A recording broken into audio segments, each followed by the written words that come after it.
Se pensi che ti manchi motivazione, stai sbagliando diagnosi. Quasi sempre non è voglia, è energia mentale. E quando l'energia crolla, la disciplina diventa una favola. Nel video breve ho detto proprio questo. Ora ti spiego il perché con la neuroscienza.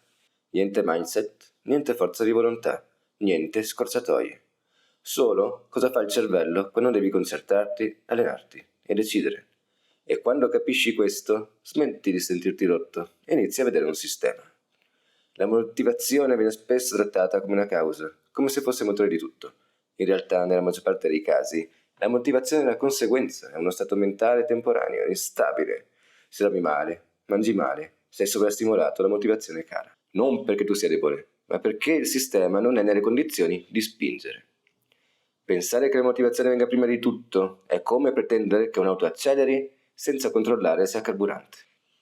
Dal punto di vista delle neuroscienze, il cuore del processo è il sistema dopaminergico. È da qui che dobbiamo partire. Ma attenzione, non è la dopamina del premio facile, bensì quella legata alla curiosità, esplorazione e progresso. Quando affronti una sfida alla tua portata e fai piccoli passi avanti, il cervello rilascia dopamina come segnale di valore interno, vale la pena continuare. Questo coinvolge aree come lo striato, la corteccia prefrontale e le reti attentive, che aumentano focus, energia mentale e coinvolgimento.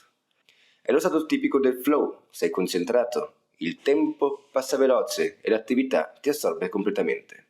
La psicologia, in particolare la teoria dell'autodeterminazione, spiega quando la motivazione intrinseca emerge e si mantiene. Servono 3 condizioni. Autonomia, senti che stai scegliendo tu.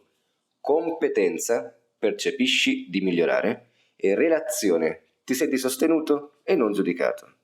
Quando queste condizioni mancano, per esempio controlli eccessivi o ricompense esterne usate male, la motivazione intrinseca può ridursi. È dimostrato che premi monetari o pressioni continue possono spegnere l'interesse interno. A livello pratico, questo significa una cosa semplice ma potente. Per mantenere la motivazione nel tempo, devi progettare attività che ti diano scelta, sfida progressiva e feedback interni.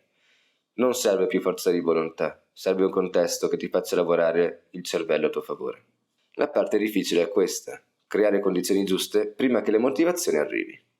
Nei prossimi video vediamo come farlo con 4 leve: alimentazione, esercizio fisico, sonno, comportamenti quotidiani.